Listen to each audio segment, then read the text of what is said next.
Hey, Mitch, Hey, Ed. we've got to talk about 1970s TV superheroes. How are we going to do that? I've got an idea. Wonder What? Twin powers activate. Form of octopus. Shape of an ice unicycle.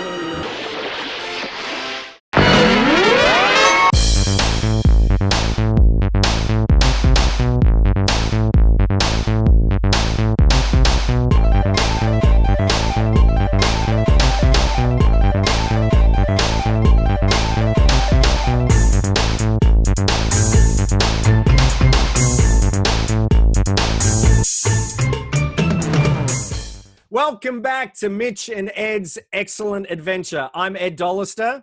And I'm Mitch Halleck. And we have got a great show for you today. But before we start on our funky and groovy topic, we'd like to say a big thank you to everyone who has subscribed and also to scribe. I think that we got some Egyptians writing there on papyrus. Subscribed, and also to everyone who's watched the show. If you do like the show, hit that subscribe button. And don't forget to hit the little bell as well, and you'll get a notification when we've got a new show. We have a new show every 2 weeks. How's that for regular? It's better than any Metamucil? anti-constipation medicine. I know. We're better than Bran. That's what we are. We're better than Mucilix. And don't forget, Ed. Yeah. Speaking of super, Yep. when we hit 200 subscribers, you'll watch me eat this 31-year-old cereal Yep. live on camera, still sealed in its box. That's You're worth the price of admission. You're a brave man, Mitch Halleck. You're a I brave know. man. Well, we thought we'd look today at some of our favorite things. I regularly live in the 70s. In fact, I'm going after this to pick up a pair of 1970s dining chairs for our house. I love all things 70s. We're children of the, I suppose, children of the 70s, I suppose. You know, that's when we spent our formative years. And we thought we'd look at some fantastic 1970s TV superheroes. Yeah, everybody's spoiled today with the big Marvel movies and the big DC comics and their special effects, but we were there when things were on a shoestring budget, kind of like this show, actually. You were going to say and I think we have better production values than a lot of the shows that we're going to talk about today. But in the 70s, superhero TV shows and especially movies were a rarity. So you got what you got and you liked it. And there wasn't a lot to talk about, but there was some quality stuff that still live in our heroic memories, right, Ed? Oh, absolutely. And I suppose for most kids of that era, the way that they were introduced to superheroes, apart from, reading the comics, was probably on Saturday morning cartoons. And it's a worldwide phenomenon. It's not just something restricted to the United States. I remember it getting up early Saturday morning to watch the cartoons, and one that is near and dear to my heart, and the first one on our list of 1970s superhero shows, were the Super Friends. And I have fond memories of this TV show because, being a DC guy, as you can see around me, I just loved this iteration of the superheroes in the Justice League, essentially in the Hall of Justice. And I just remember that fantastic opening. You had the Legion of Doom, which always reminded me of Darth Vader's head for some reason, coming up, in that swampy area. And you had the Fab Five. I suppose you had more than the Fab Five. You had Superman, you had Hawkman, you had Wonder Woman, you had the Flash, you had Batman. Well, who else am I missing out on? Well, you jumped in a little later because I'm a little older than you, but I was watching it when it premiered in 1973. Yes. That Saturday morning, and it was originally the big guys. It was Superman, Batman, Wonder Woman, and Aquaman. That's right, and yes. That was it. And it was on Saturday, 1973, because I remember my sister was at my grandma's house, and we had to go pick her up, and my grandmother lived by a river, and all I did was jump in the river and tell my sister all about this guy I saw called Aquaman and how he could talk to fish with the little white circles that came out of his head. That's right, yes. And I mean, I had known about Superman because there'd been the old George Reeves stuff, and you'd see the Adam West, Batman and Robin, but this was an animated cartoon show with all of them together. And at that time, I never saw a show that had all these superheroes on one half-hour thing. But they were fighting back then the 70s type of villains. It was like pollution, energy crisis, Yes. a lot of that, I don't know, tree hugger stuff that we have nowadays was in its infancy. It was very hippie-esque back there. They weren't fighting Lex Luthor. What you're talking about is when they had the challenges of the Super Friends. So that started later. 70s. So it did run till 1985. So it did have a really long run, and it had it various iterations. So it was Super Friends, and then it was the all new Super Friends Hour, and then it came to Challenge of the Super Friends, culminating at the end. The Galactic Guardians. Oh, they were part of it as well, and they all had I suppose they all had, like a lot of 70s TV shows, as you mentioned, all had sort of a moral or a message at the end that you could take away. You know, pollution is bad, recycling is good. You know, take care of the forests, and all good messages. Obviously, our generation is doing such a good job today. Oh yeah, it obviously we listen to those cartoons too much. Well, the funnier thing is, even after the initial run, when they came back, they would have, with, like, nowadays we call them PSAs, or public service announcements, where you try to tell somebody to do some good things, like, don't play with matches and don't juggle chainsaws, things like that. You know, Robin, quite often people choke on a piece of food they're eating. Right. What can you do for them? Well, if I were choking, you'd stand behind me, wrap your arms around my waist, then make a fist with one of your hands and put it against my abdomen with your thumb against my body, slightly below my rib cage. Grab your fist and press in and upward.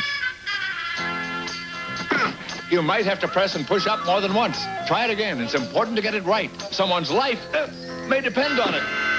But they would have, like, Aquaman. I remember there was these kids swimming in the lake, and it's like their brother Bobby was daring them to jump in the river without looking, and it was just, don't clown around in the water, or have an adult with you or something, And out of nowhere, Aquaman just pops up. It's like, hey, Billy, you should listen to your friends because Bobby's being a jerk. Aquaman, what are you doing here? I'm just in the neighborhood swimming by. And it would always be these bizarre moral little 2-minute stories, like Wonder Woman would show up and stop a kid from stealing an ice cream cone. Like, that's not what you do, Billy. You earn that money, and then you can go buy your sugary treats. These Billy's a real oh yeah, Billy was a troublemaker. He's a risk. But I remember that part of it too, because it was there. And then there was these annoying, before the Wonder Twins, which I have somewhere in this house, a Funko Pop that you gave me because it even has the monkey. Gleek. There were these two. Gleek? There was these two kids, Wendy and Marvin, and they had a super dog. Now, I'm not going to say anything against Wendy because she was kind of hot, but Marvin was a jerk, and he had this big M on his chest, and he had a cape, and he wanted to be a superhero. They only lasted like a year or so on the Super Friends show because they were so annoying for even 5 or 6-year-olds. They had to get rid of them. So Wendy and Marvin just disappeared, and then the Wonder Twins showed up. Jenna and Jaina. Yes, Jason and Jenna, right? Yeah, or Jaina. Yeah. Jenna. She's not here, so we'll say it. And then they had their thing. But they were cool, too. That was supposed to be your little introduction, so you could feel like you're part of the team. You know what annoyed me about the Wonder Twins, and we alluded to it in our earlier, when we transformed, they would transform into the most stupid things. And the one I always remembered was where he would do shape of water. Yeah, he was always water. And he turned into water. Yeah. And then she would carry him as an eagle in a bucket, and little bits were dropping off. So I can imagine when he transformed back, he would have turned up missing a testicle or something like that. It just was all a bit really weird, wasn't it? Well, the other thing is too, she would turn into like an elephant. She was animal based and he was water based. So he would turn into a water, and then maybe the monkey would have the fountain, or the bucket. Yep. And then she would be an elephant, and then she would suck the water up into her trunk and then blast it into someone's face. And you're kind of like, what just happened there? did she just like destroy that dude? Like just, vaporize him everywhere? But he would reform and they had their thing. But I got to tell you, it was fun to see all those superheroes come together. And like I said, originally it was the core group there, Aquaman, Wonder Woman, Batman, and Robin, and Superman. But then they started adding in international superheroes. You'd have Samurai, who was from Japan. That's right, yes. You'd have Apache Chief, who was a Native American who would grow into a giant. Yes. And he would say, his word was like, Chuck or something. He would say this magic word and he would just grow. Yep. And there was another villain on the Legion of Doom that was called Giganta or something. So she was this woman, and she would also grow to giant heights as well. Yes. And they would usually end up sparring with each other. Yeah. And I'm like thinking, if you're about 60 feet tall and there's another 60-foot tall person of the opposite sex, instead of fighting with them, don't you think you should just kind of get along and like, hey, Giganta, you want to go out for a drink or something? That's It's right. like, sure, Apache Chief. And then there was this awkward moment when Apache Chief, who I don't know what else was going on, but he was wearing a loincloth, would grow tall and then walk over the heroes. I don't think it's like a kilt. I'm sure he's got something underneath somebody was just kind of like, hey, Apache, oh, geez, God, could you cover that up, please? I just thought that was odd about Apache Chief, And then Aquaman, let's get into this. If you're a villain based in the center of the country, you're not worried about Aquaman. No. What's he going to do? Flying fish? He could send them at you? I don't know. I'm in Arizona. It's a desert area, no water. Aquaman's coming. But okay. if Billy would turn up there, doing something to a national park, he'd pop up in a puddle or something, wouldn't he? And the other problem is it's the old Seinfeld joke. If you've got Superman there, do you really need the other people? I mean, he could run fast. You don't need Flash. He could swim underwater. You don't need Aquaman. He could fly. You don't need Wonder Woman in her flying jet. Batman's a normal dude. Mm. Sure, he can't grow big like Apache Chief, but that's about the only one I could think, But anyway, it was a great show. And like you said, it lasted for 12 years it was on in different iterations. Yeah, it went to 1985. So So, and I remember also the toys they had later on at probably 1984, the superpowers, because they were really cool and they helped. They were really well done. See, I always thought of the Mego toys. Yes. Because when I was little, that's the first ones I remember getting was Superman and Batman and Robin and then Aquaman. And then they came out with the Marvel guys. But at first it was just the DC guys. And you know what was interesting about Mego real quick? Yeah. It was one of the few times you would see both universes together. I don't have my Mego toy in front of me right now, but I'll send you a picture. The back of the box has the world's greatest superheroes was what the line of toys was called. And you would see Spiderman right next to Superman, right next to Conan the Barbarian, next to Captain America. Yes. Yeah, they're all together as one big happy family, which would never happen nowadays due to intellectual property and trademark copyright laws, But back in the 70s, it was fine. I know. And that was kind of good because they also brought out the Pocket Heroes. They did. Which were a precursor to, the Star Wars figures. Yeah, the 3 3/4 little Those guys, things go for stupid money. I know. And the thing is, I had them too because they had the vehicles like the Batmobile for the Batman and Robin, but you'd get the smaller set where you press a button and the bridge explodes and it's the Batmobile. And then I had one called the Mangler where Spider-Man punches the Green Goblin. I've seen that one. Yes. You turn it and he comes out as a flat piece of cardboard type of thing. It was really cool, but they were small. Yeah. And so you didn't have to spend a lot of money. I think the Mangler went for like maybe $5 or $6. It was a very inexpensive toy back then. Now, of course, it's like $300. Yeah. But they had a whole line of those pocket heroes. And then, like you said, in the 70s or the 80s, Marvel went with Mattel and they started doing a line called the Secret Wars, which was based on and then the DC ones were the Superpowers. And they were with Kenner. Theirs, and they were, who was it? Was it Mattel?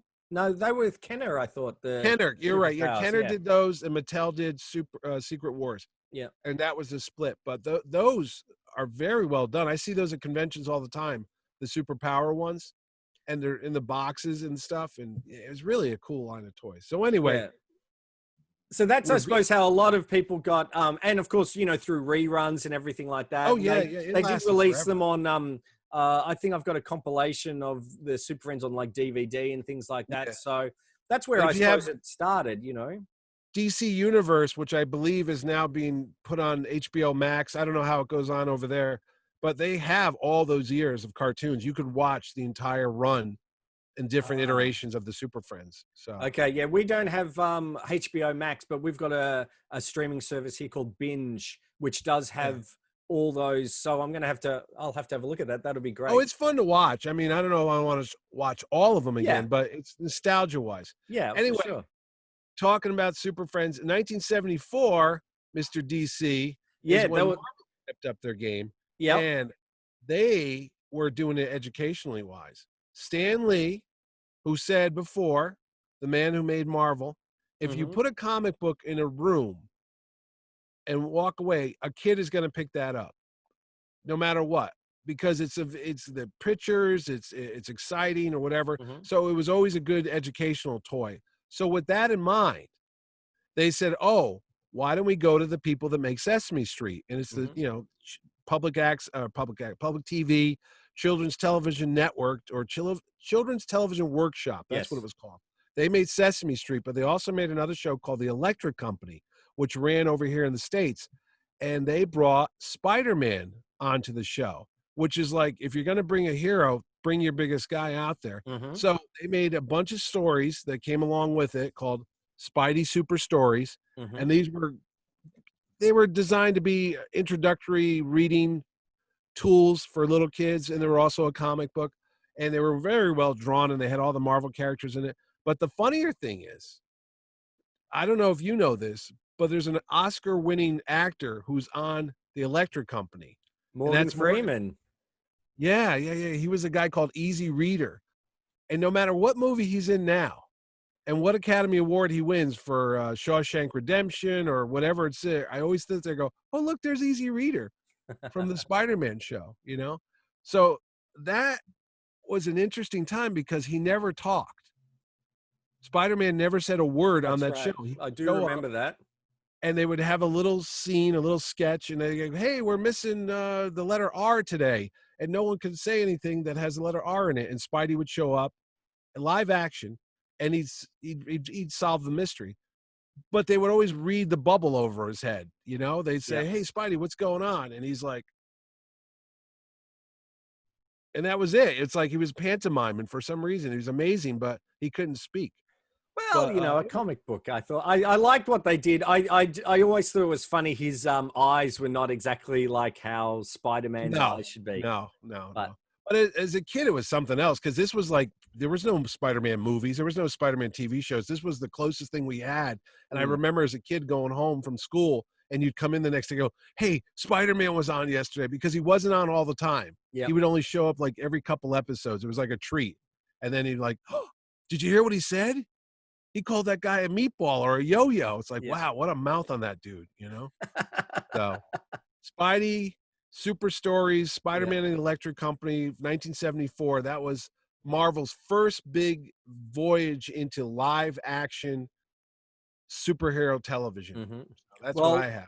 Well, the 74 was a big year for DC because they had a couple of things on the boil. I suppose the first one was, I'm not sure exactly the order of their release, but for me, I remember, and it must have been, I think it was around 11 o'clock on a Saturday morning. So it was at the tail end of the cartoons.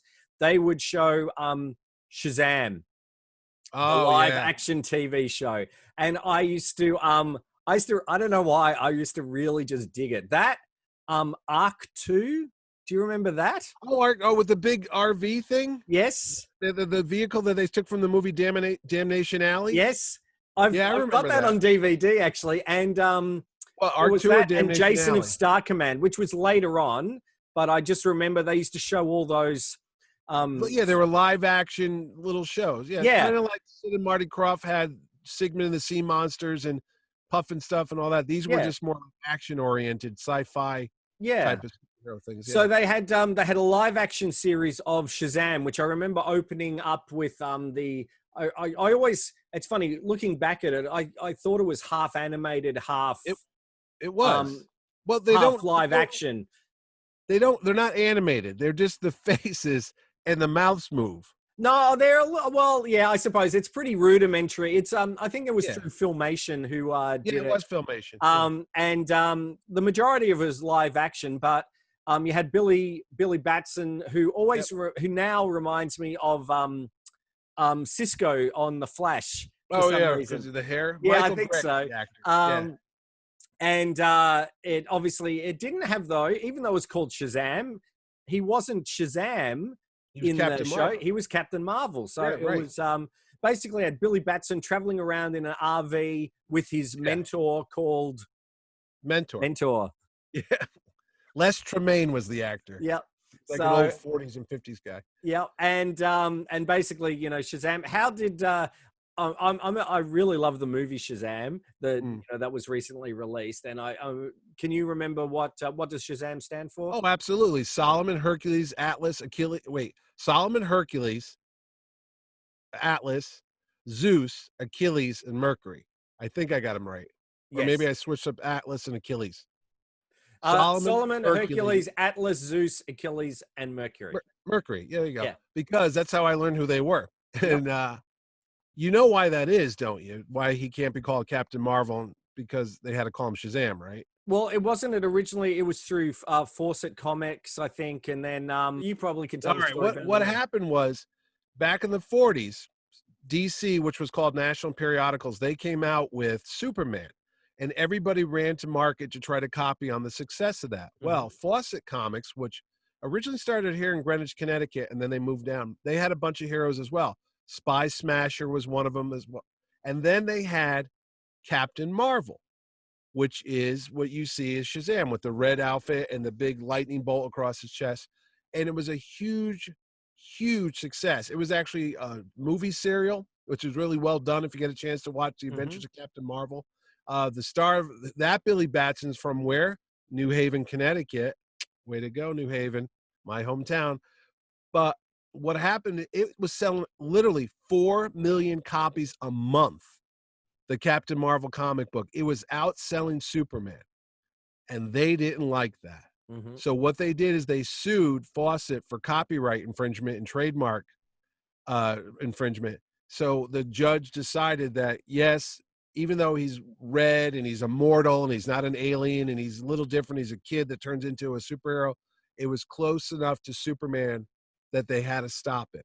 Mm-hmm. So they did the cease and desist, and they stopped doing Captain Marvel. Go back or go ahead 20 years, the name Captain Marvel, since you don't use it, how trademarks work, if you don't continually use that brand or that logo in commerce, after about 5 or 6 years, it becomes null and void and dead. So DC never had any plans on bringing back Captain Marvel, so they let it go lapse. And the trademark came up.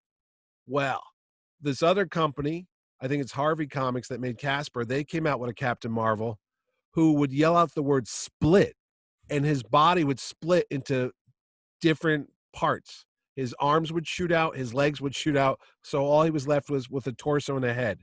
I don't know why. So that didn't last more than an issue, okay? Because kids didn't want to read about a dude who yells split and his body explodes, okay? So Marvel says, hey, we're called Marvel. Why don't we have a character called Captain Marvel? So they came up with their own Captain Marvel and bought the trademark. So now DC's sitting there going, hey, didn't we do anything with that character? Like, no. Oh, Christ, we don't have that anymore? No, we don't. So they lost the name Captain Marvel. So comes the 70s, they want to revive the character because it sold so well. Mm-hmm. And they're thinking all the kids that read it in the 40s and 50s are now in their 30s or 40s and have kids of their own. Let's bring the character back. Well, you can't do that if you don't own the trademark. So what they did is his magic word was Shazam. So they're allowed to say Shazam on the cover, but on the inside of the book, they can call him Captain Marvel. It's very confusing. It's like you buy the book and says Shazam, and the TV show says Shazam, but they call him Captain Marvel. doesn't make any sense, but that's the way the law went. So what they originally did when they came out in this early 70s, that DC Comics brought out a Shazam comic. It said, Shazam, the original Captain Marvel. That only lasted 3 issues because Marvel called up and said, we own that. You can't have that on the cover. So they had to change the title of it, and it just says Shazam, the world's mightiest mortal. So basically that's what it is. Even to this day, when you saw the movie, you said you liked it. Loved it. They don't have a name for him. That's the whole joke in the movie. They keep saying, why don't we call yourself, Captain Sparkly Fingers and Captain, Big Guy or something. They can't say Captain Marvel. Yeah. And what does Marvel Comics do in Disney? They put their Captain Marvel movie out a month after Shazam comes out to further confuse the whole thing. So it's a mess. Let's just leave it at that. Still haven't seen it. So, okay, whatever. Anyway, that's a brief, long history of why he's not called Captain Marvel anymore, even though he really is Captain Marvel. It's Shazam now. Yes, and it's a good fun series.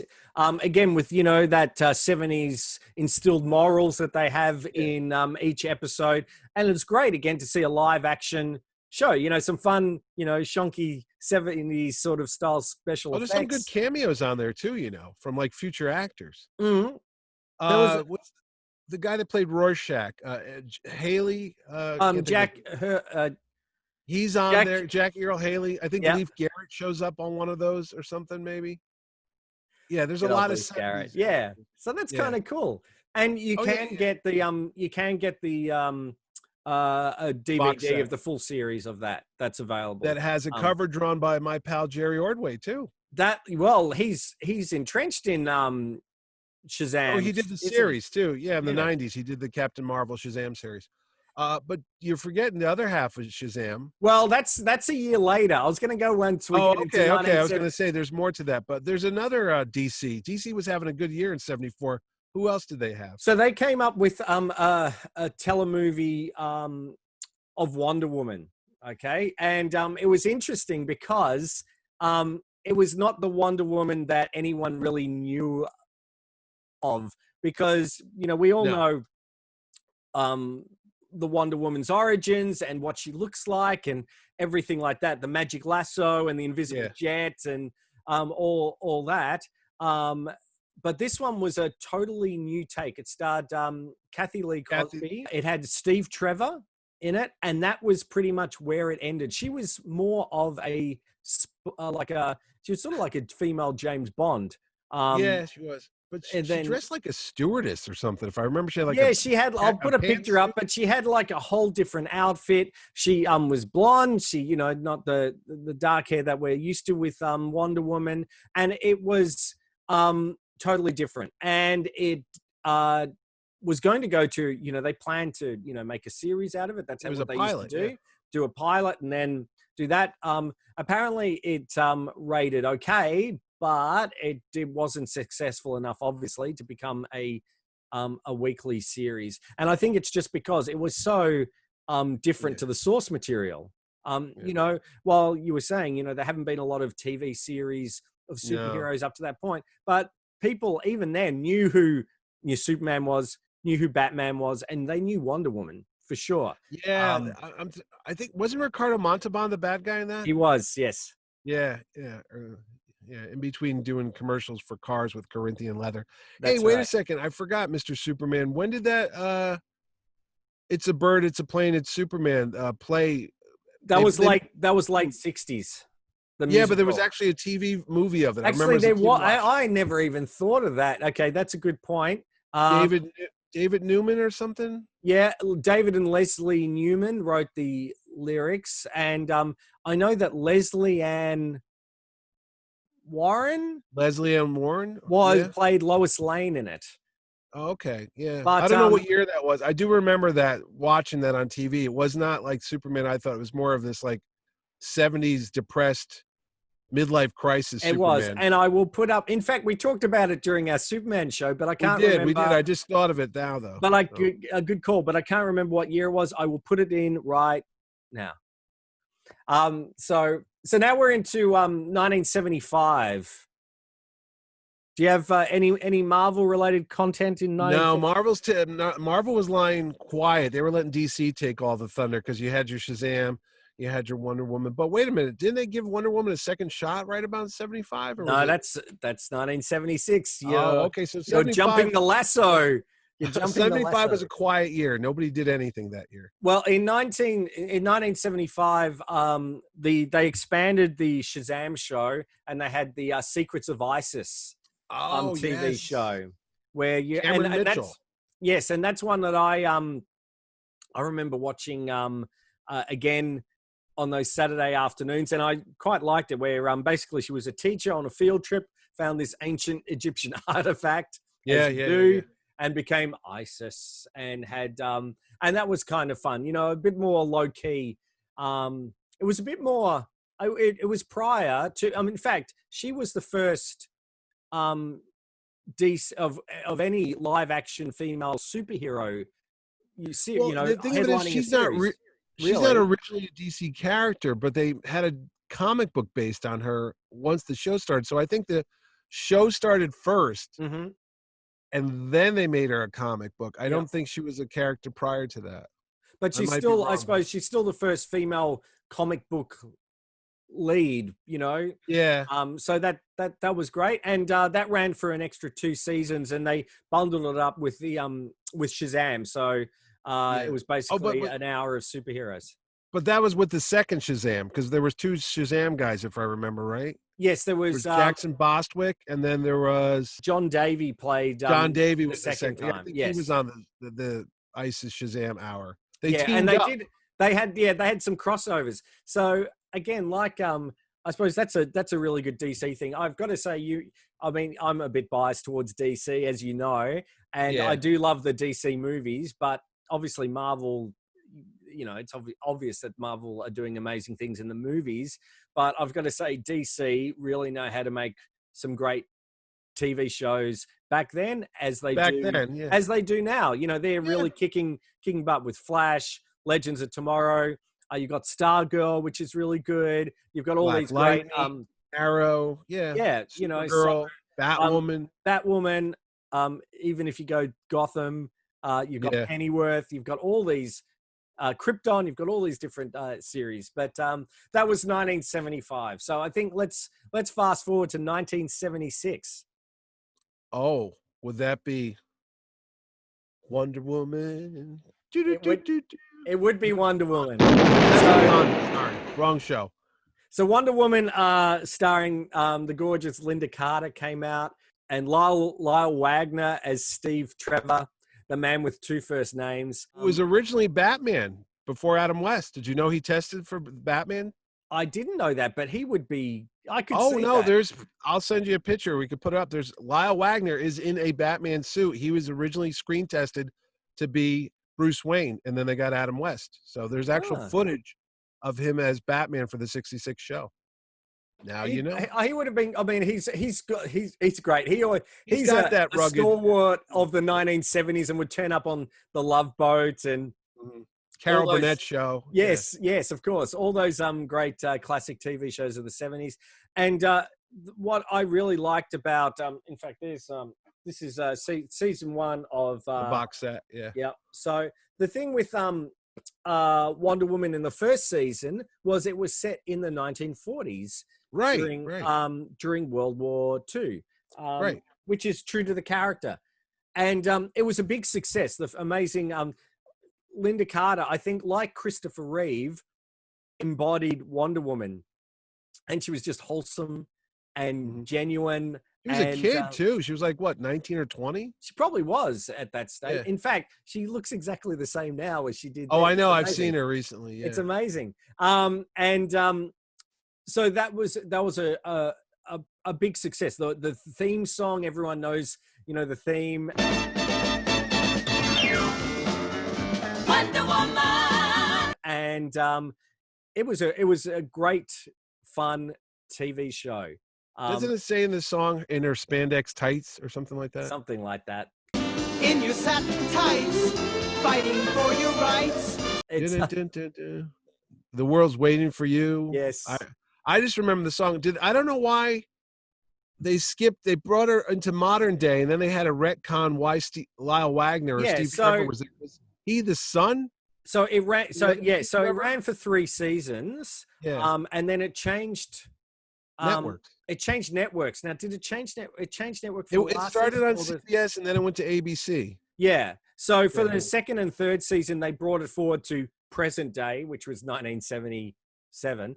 Yeah. And then obviously, like as you'll see in Wonder Woman 84, you know, she doesn't age, Wonder Woman. And Steve Trevor was Steve Trevor Jr. So Oh, in it, who that's looked kinda creepy. identical, and which is quite interesting given that Yeah. Wonder Woman 84 has the return of Steve Steve Trevor, Trevor. which is, I think, is quite good. I just really enjoyed that show. It was hokey, but its heart was in the right place. It was good Yeah. fun. I remember It was goofy. I was watching a couple of episodes on the flight back from Hawaii earlier in the year, and there's a great episode where they try to clone Hitler, and Wonder Woman has to stop that. It was great fun, and they've just released a Blu-ray box set of the series, so that might be something if you're a Wonder Woman fan. And I remember her different outfits. Her in a she had a motorbike outfit, her swimming outfit, but they were all Wonder Woman themed. I thought was pretty. They were probably trying to sell toys or something. Yeah, they did bring out a must have been Mego, I imagine, brought out the a Linda Carter. Well, they had a version of her on the Pocket 8-inch Superheroes. They had, Yeah. and they had the 6-inch versions, and they did bring out I didn't know that. Yeah, they brought out a Linda Carter-esque version. So yeah, which is kind of cool. So now we're up to 77. Well, 77, CBS was the place to be because they were willing to take a chance on superheroes again, and they went back to the mighty Marvel House of Ideas, and this time they brought Eddie's father. That's right, Bill Bixby was there, and he was hulking out. You're dating our audience a little bit. Oh, no, as a kid, I knew Bill Bixby as the Courtship of Eddie's father. Yeah. He was Eddie's dad. Yeah. With Brandon Cruz, I think, the kid that played him. But anyway, neither here nor there. But they brought in Bill Bixby as Dr. David Banner, not Dr. Bruce Banner. That's a whole other story why they switched his name. They didn't think Bruce was a very masculine-sounding name, so they changed it to David. And then Stan Lee's like, well, you know, his name is really Bruce Banner. So on the headstone in the beginning of the show and in the pilot, they made his name David Bruce Banner to make Stan Lee happy. But that's why they didn't call him Bruce, because don't tell Bruce Springsteen, but they didn't think his name was tough enough. Yeah. Even though he had Bruce Lee. So yes. I don't know where that came from. So anyway, the Hulk starts in 1977, 78-ish. Lou Ferrigno, who wasn't the original Hulk. They had a different actor who played the original Hulk, and they actually have him in some of the scenes from the pilot movie in the faraway shots. And I'm going to say it's Richard Kiel. Okay. Not Ted Cassidy. Ted Cassidy did the voiceover. Ted Cassidy was Lurch, and he did the growling. He was the narrator, like Dr. David Banner, exposed to a lethal dose of gamma radiation. You know, I didn't know that. Whenever he gets angry, he turns into the Incredible Hulk. And then what you had was kind of like The Fugitive. You had David Banner, who the world thought he was dead, and he must let the world think he is dead until he can find a cure for the raging beast that dwells within all of us. Dun, dun, dun, dun, dun. And he would go out there every week, town to town, always use the same first name, and always had to have a B for the last name. Like, I'm David Baxter, I'm David Buchanan, I'm David Butler. I'm like, dude, get a different last name. But I guess he had DB on his knapsack, so he didn't want to confuse people. Yeah. So he was always there, and they didn't have special effects. Yeah. Huh? Douchebag. Stop it. This is a kid's show, buddy. So they didn't have special effects or CGI, but they did have Lou Ferrigno. He was a special effect. He was like 6'5", 6'6", and he was huge. He was the Hulk, man. So that ran on Friday nights. And I'll tell you, that was like a golden age of television, because I remember it was like, oh my God, it's Friday. And you'd race home after school's over. You're done for the weekend. And you had the Hulk. You had the $6 Million Man, which is not a comic book, but that was on another thing. You had Planet of the Apes at one point. You had the Night Stalker at one point. Friday night was a magical night. And all I know is that 8 o'clock comes on, and there's Lou Ferrigno and Bill Bixby as the Hulk. Boom. It ran for 5 years. Mm. And I think this shortened last season because there was a writer's strike or something like that. But it did come back into 3 television movies. You had the Trial of the Incredible Hulk. Mm-hmm. You had the Return of the Incredible Hulk before that, and then the Death of the Incredible Hulk. They actually killed them off. What's cool about that is long before they had Chris Hemsworth, long before they had Netflix and Daredevil, they had him on, or those characters on TV. They had a Daredevil who's played by Rex Smith, who you might know from Pirates of Penzance, Penzance, and Pirates he had also a hit Hawk. song. Sorry? He was also Street Hawk, Oh, yes, he was. the motorcycle guy. Yeah, and he had a hit song out in the late 70s as well. And he was one of the people I was going to bring to Terrificon because he lives right here in Manhattan.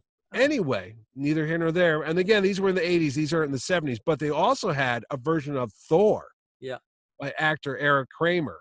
And this is in the 80s as well, though. But they did try to have these things. And one of the things I want to mention, though, I just showed you a really bad Daredevil who also had John Rhys Davies from Raiders of the Lost Ark and Indiana Jones fame as the bad guy, the Kingpin, Wilson Fisk. Oh, yes. He wouldn't shave his head for the role.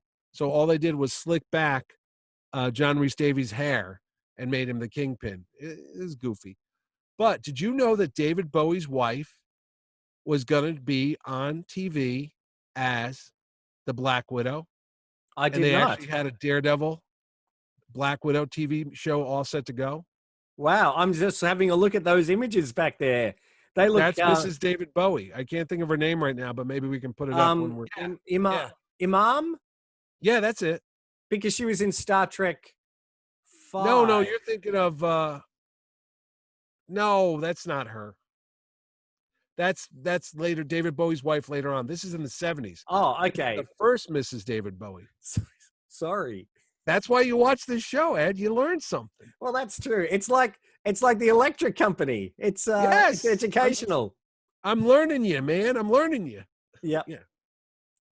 So anyway, they had plans to make a Daredevil Black Widow TV show. And they did test screens for it, and there they are in costume. She's dressed as Natasha Romanoff, the Black Widow, and I don't know who the guy is the Daredevil, but he looks like a Broadway choreographer. He's got a weird costume. 5, 6, 7, 8. I'm blind. I'm a lawyer, whatever. My name's Sawyer. So anyway, that never happened, thank God. So that was the end of that. I mean, who knows? She looks okay as the Black Widow. Yeah, I think so. He looks kind of like he's going to some bizarre S&M 70s party at Studio 54. If Daredevil lived at Studio 54, this was the 70s, man. It was. It probably was. This was the land of boogies and platform shoes and all that stuff. Well, it was. We're right in the height of the disco era. So what do you expect? They were high on something, let me tell you that. But this never happened. So unfortunately, there was no Daredevil Black Widow TV show from Marvel in the 70s. Sorry. That's all I got from Marvel. Right now, the Hulk, one of the biggest shows of all time. What do you got, DC boy? Well, I've got from 1977, they had the New Adventures of Batman, an animated series, which was only ran for one season. But the interesting thing about this was the voice of Batman and the voice of Hillary Rodham Clinton. No, really? Robin, no, it was Adam West and Burt Ward. So I know. Well, because they had done a cartoon years earlier, not the Super Friends, but it was Casey Kasem. He used to be the voice of Robin. He did a lot of voice. Well, he was the voice of Scooby. On Scooby-Doo, Shaggy. Of Shaggy, yeah. Yeah. No, but on the Super Friends, it was always Casey Kasem as Robin. Yes, because they did. They also had. Speaking of Scooby-Doo, he would have been doing double duty because they had a couple of pilots with Batman and Robin. Batman and Robin met Scooby-Doo, and Larry Storch was the Joker. Larry Storch from F Troop and Real Ghostbusters. Yeah. Who's still with us. He's 99 years old. Oh, good on him. He played the Joker. Yep. Oh, well, anyway, so they had that series. So it was only now that wasn't Hanna-Barbera. I think that was Filmation as well. So it only ran 1 year, but it was kind of cool that you got a sort of a reunion from the 66 Batman, dynamic duo, which was Did that one have Batmite on it? yes, that I was with hated that Batmite. guy. Yeah, Batmite. Yeah, they had the Batman. I think they had it was called the Batman Tarzan Hour, I believe. Yes, There was a Tarzan half-hour cartoon at the same time, so which because was I think better than did Batman. DC own? Well, end no, up with that's the a rights? licensed property. No, it's Edgar Rice Burroughs' family, Yes, and it's gone all over the place. It's yeah. gone to DC because I used to read those in the early '70s, and then Marvel had it for a time, and then it went back to Dark Horse Comics. So it's always around. It's like the Phantom. It's always there somewhere or another. Yes. You know. But anyway, well, So that's it for 77. So you know, so I think because a little science fiction film probably you know, took over a little bit in that year. Yeah, well, you know, that is the book that saved Marvel Comics, you know. You are correct. Because they had money problems and they had the rights to get Star Wars movie adaptation. And actually, Stan Lee didn't want it because they had done Logan's Run, they had done Planet of the Apes, they had already done a bunch of movie comics and they didn't do well. So he said, don't bring me another one. And then Roy Thomas, who was the editor over there as well, said, let's do the Star Wars story. So they went and they bought the property over to him and they said, all right, we'll do a 6-issue series. And that thing obviously became what it is, Star Wars. And it took off like gangbusters and they made enough money to keep the company going. So if it wasn't for that, we might not be talking about Marvel movies. But in 78, they had such great success with the Hulk. They said, let's try it again. This time, Nicholas Hammond, who many folks might remember from The Sound of Music. I do. I've played his character in The Sound of Music, Friedrich. You were Friedrich? Yeah. Who also lives not too far from you right now in Australia. It's on the other side. He's in Perth, isn't he? It's on the other side of the country. It's all the same. It's all kangaroos. So anyway, they said, let's go and make a live action Spider-Man. Yeah. Well, it sounded good on paper. And he did a great job as Peter Parker. But the costume was a little lacking. First off, they had the spider web shooters on the outside of the costume, which just drove us all nuts because as kids, we all know it's underneath his glove and it's in his palm and he presses the button. So you shouldn't see it. Then they had his utility belt on the outside of the costume as well. And when he did climb walls, they did do that in New York. I liked how he was sort of...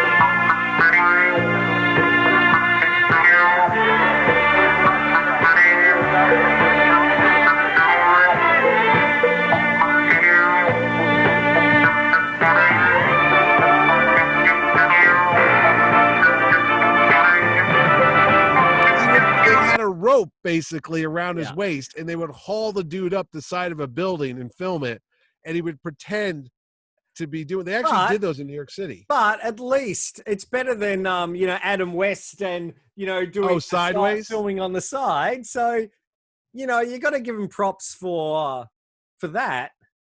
Yeah, and there was also a problem with they had actors switching out. They had, I think it was G. Wood.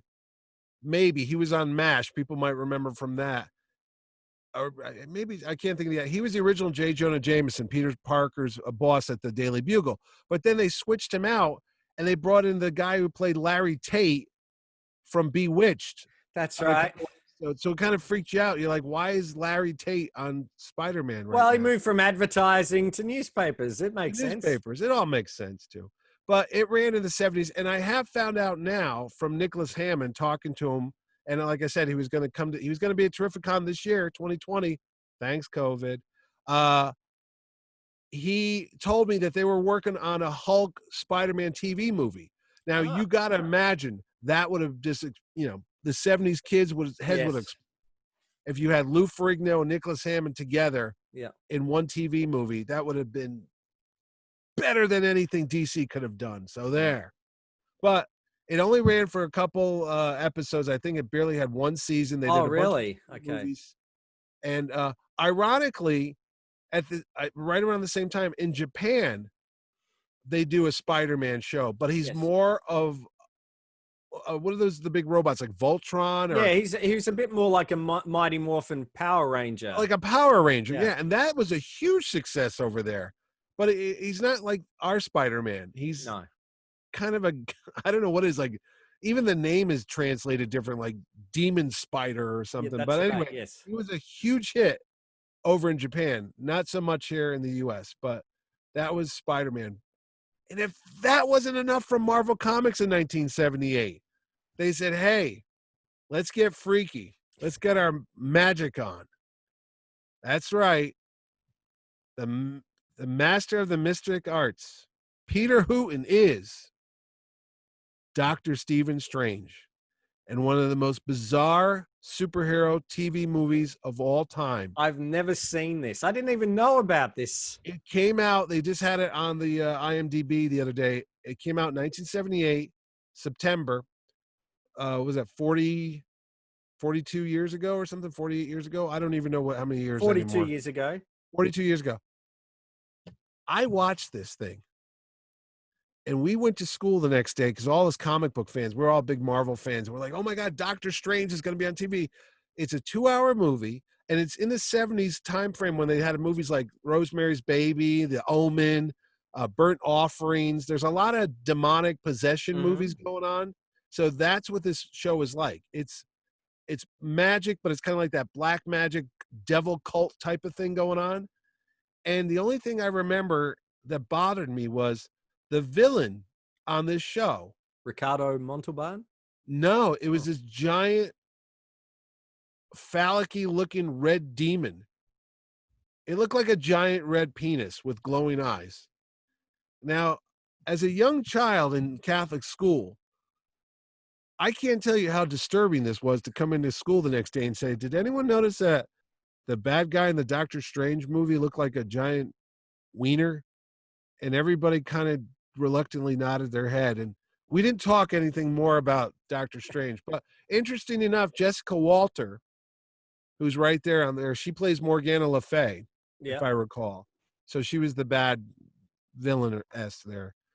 I don't know. It's either, if you want to see it, it's available on DVD. I actually have it upstairs.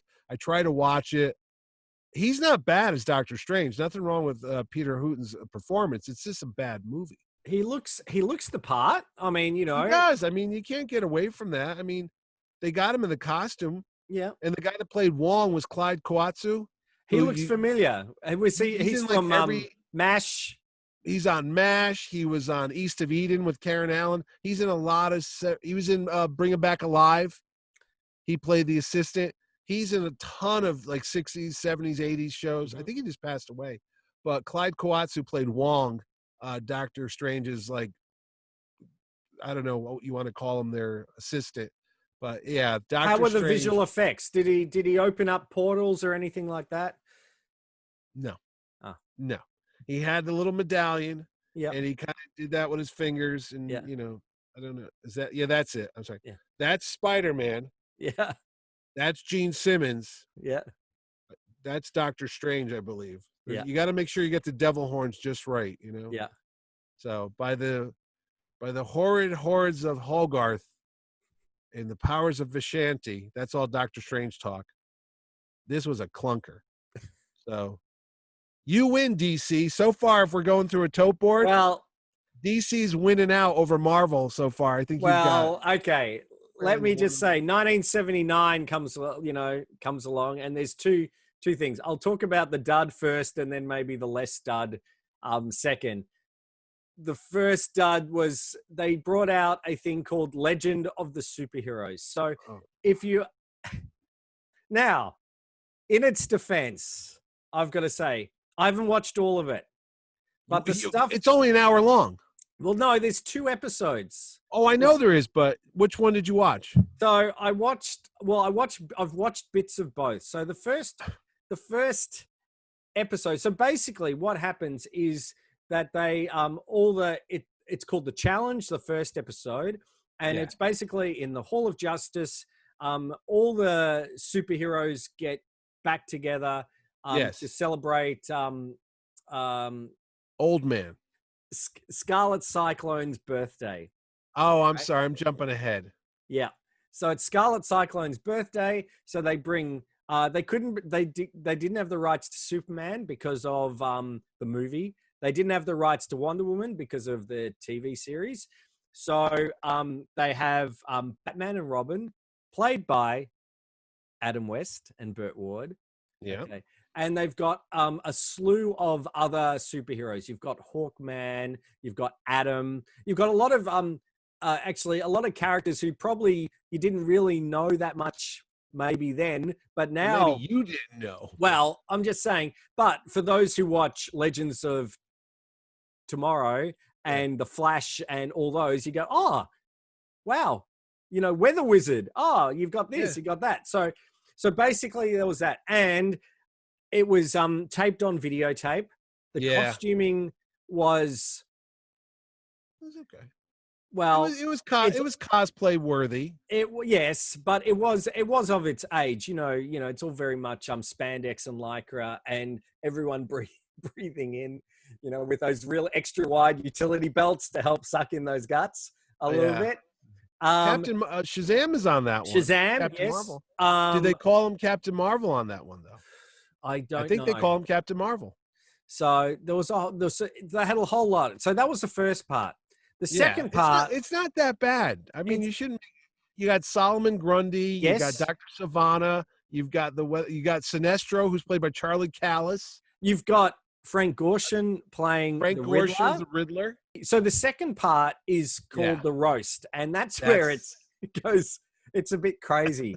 They have a lot of cocaine in the 70s, Ed. That's the only thing you could say about that show. You know, it was really popular. Was it the Dean Martin roast that they had in the 70s with Sammy Davis Jr. and all those? After Dean Martin's Celebrity Roast, where they would get a bunch of actors to come on. Comedy Central does them now too. So they'll get like William Shatner and all these guys will come on and they'll insult them basically. So they did it with a character called Old Man, not Oldman, not Gary Oldman.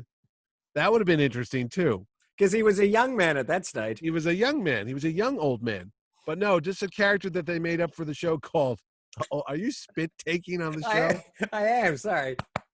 He wasn't even called Gary yet. He was just called Geary. So anyway, he's the guy and they're roasting them all. Yeah. And the villains attack.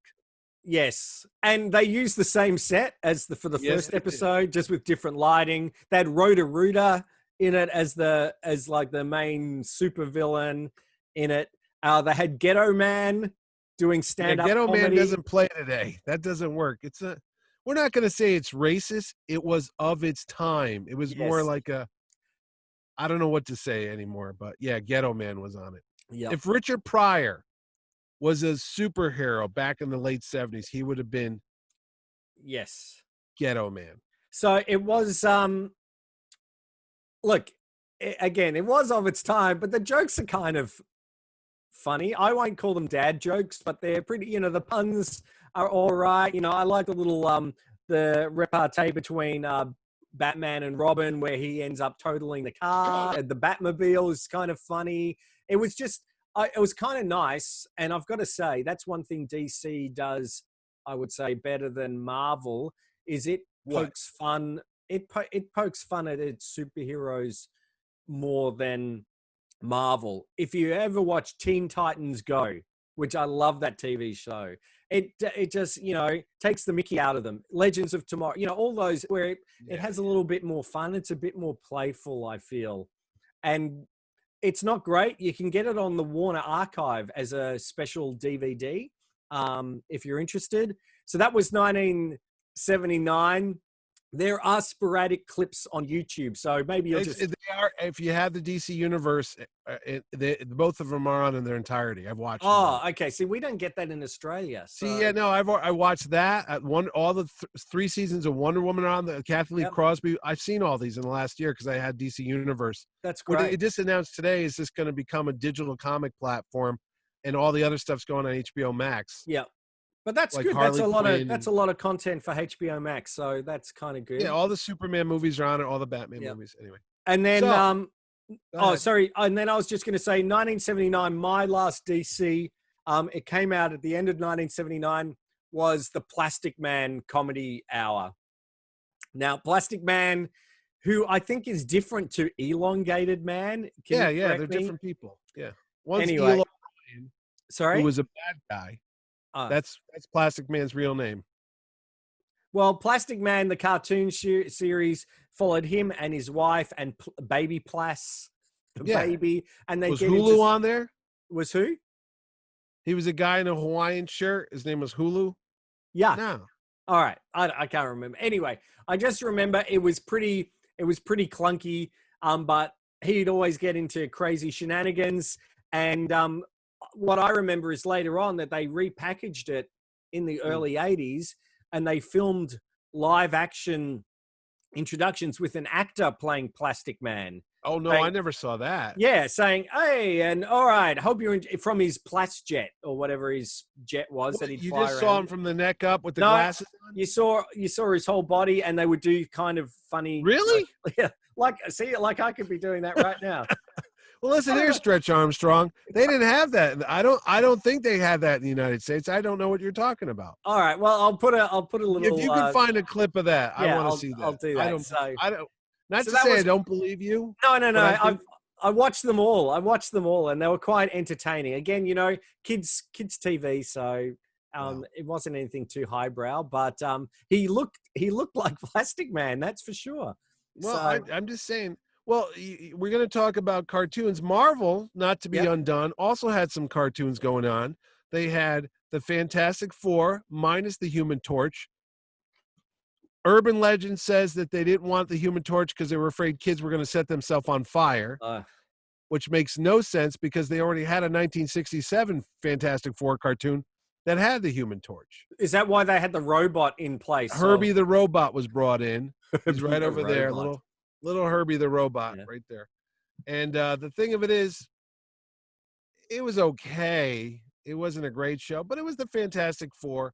And the real reason I think is because the Human Torch was licensed to a movie deal, and that's why they couldn't bring him on. I think Universal owned the rights to the character for a live action movie, and the cartoon they couldn't do it. So they got Herbie the robot. Yep. Then they also had a Spider-Woman cartoon, which, to be honest with you, I didn't even know existed until a couple years ago. It only ran for one season. Mm-hmm. It's about Jessica Drew, who the amazing Spider-Man himself shows up in the very last episode, but her origin's a little different than Spider-Man. She didn't get bit by a radioactive spider. Her dad is experimenting with spiders, and he shoots her up with some kind of potion and whatever. I don't know. And then the Thing leaves the Fantastic Four cartoon and goes over on his own show where he's young Benji Grimm, who becomes the Thing with his Thing ring. And he says, Thing ring, do your thing. And he would go, it would flash. That's just the Shazam ripoff. Shut up. And anyway, rocks would come out and he would turn into the Thing. If you get rocks on your ring thing, I think you need to. They got penicillin for that now, Ed. So anyway, this show lasted a year, but then they teamed him up with Fred and Barney Flintstone. So it was Fred and Barney meet the Thing. It was the 70s, a lot of drugs back then. Anyway, that was Marvel's foray into animation. But you say DC is the only one with a sense of humor? Is that what your stand is, sir? I'm just saying I think they've got a better sense of humor than Marvel. Okay, well then you never saw Captain America from CBS TV, 2 episodes, 2 TV movies with the great Red Brown, who was great. He won an Academy, well, not Academy Award, but whatever the big award is now in Australia. A Logie. He won that. What's it? A Logie. I believe that's what it is. He played a soldier in a war picture, and he won an award down there. Really? Yeah. So there you go. So Red Brown in the 80s it was. Okay. Anyway, they did these TV movies where it's Captain America. Again, they were supposed to be pilots for an ongoing series, just like they had the Hulk and Spider-Man. Mm-hmm. The problem is, and everybody will point it out, is his costume. That's not Captain America's costume. That's Evel Knievel's costume. It looks like that's exactly what they were going for. They were going for an Evel Knievel look. And everybody picks on the fact that he had a transparent shield and he wasn't wearing the Captain America hat, the mask. He had on a motorcycle helmet. Now, the reason why that is because they filmed the show in California, and the law says if you're on a motorcycle, even though it's a television show and it's not real, the California Highway Patrol chips regulation said you must wear a helmet if you're on a motorcycle. So they can't have Captain America, idols of millions of kids around the world breaking the law and driving around without a motorcycle helmet. So he had to wear the helmet. So that's why he wears that. And the reason why the shield is transparent is the same thing. There was laws against motorcycles. You could not have a windshield to obscure your vision. Well, so that instead makes of being sense. red, That makes sense. That his shield, because it is his wind. it's a windshield. Yeah, Yeah, that's why I quite like that. Well, so that's why it's transparent. People are like, why isn't it red, white, and blue like the real Captain America shield right here? Genuine vibranium. Why didn't they just film it in Nevada? Just the motorcycle sequences. Isn't that close by? Oh yeah, you could go across the board. I don't know. I wasn't on set, but anyway, they did 2 movies. Yeah. And the thing about the second movie is it's noteworthy because it stars Christopher Lee as the bad guy. That's a pretty big name. Yep. From the Hammer movies, Dracula, Count Dooku. Yes. He was the bad guy in the Saruman, don't forget. What? Saruman from the Lord of the Rings. Oh, that's right. Those Hobbit things, those Lord of the Ring things. So anyway, so that is Marvel's foray. They only lasted 2 movies. They didn't go farther than that. Yeah. And that is the wacky 70s when it comes to superheroes on TV. Now, we didn't talk about movies because honestly, there's only one superhero movie that comes out in the whole decade, and that would be Superman the movie, which you could go watch on our other episode. Actually, technically. No, that's okay. Now, what are you going to say? I know. Don't say Doc Savage. No. Oh, well. He's not a DC. Was that 74 with Ron Ely, I think? Yeah, he did have a Marvel comic at one point, and he did have a DC, but he's also like Tarzan in the Shadow, where it's a licensed property that they made books about. But that movie, who was played by Tarzan, Ron Ely, is a piece of poop. I just remember the animated snakes. Yeah. But it could have been a good movie. It could have. It starts off okay. It went camp. It went totally camp. There's a bad guy in a baby's crib rocking himself to sleep at one point, and you're like, what is going on here? So anyway, so did you enjoy the 70s? There's lots of content there, and again, we didn't mention Superman the movie. You can check out our Superman the movie episode, which dropped a couple of episodes ago. So it's out there. Yep. So take a look at that. But it was a great time for comic book heroes on TV and animated as well. Guess what? We've got still more exciting episodes coming up looking at all elements of pop culture. Oh, there goes Spidey now. If you do have a suggestion, we've had some great suggestions from some listeners as well, listeners and viewers. Some people just like to close their eyes when they watch us for some reason. It's a lot better that way. They think we're an audio podcast. That's right. But if you do, comment on the show, don't forget to like us and subscribe. That'll be fantastic. And make sure you click on the bell so you can get little indicators when we have got a new show dropping. So that's it for our look at 70s TV superheroes. Is that your list? I was going to say the list, if we want to rate them all. The challenge of the superheroes of the 70s between Marvel and DC is a tie. Really? Yeah. Okay, why not? Okay, no. In the spirit of Amigo action figures, let's do that where we can get along. How about that? Can't we all just get along it comes to superheroes? Why? What are you going to give the edge? Because you had Wonder Woman? Is that why? Well, that was pretty big. And Superman the movie. I know that's really No. You can't count movies, Ed. You can't count movies because I'm going to say the Hulk is our equivalent to your Wonder Woman. Yes. When it comes to it. And as far as you had Super Friends. Yes. We had the Electric Company. And the rest of the stuff, Anyway, all right. Let's just agree to disagree. Both won the decade. Anyway, that's all right. You go read your Spidey. I got to go read my Spidey super stories. I'm learning how to read. That's all right. This is Ed Dollister. And this is Mitch Halleck. Signing off. And thanks for watching Mitch and Ed's Excellent Adventure. We'll see you next episode.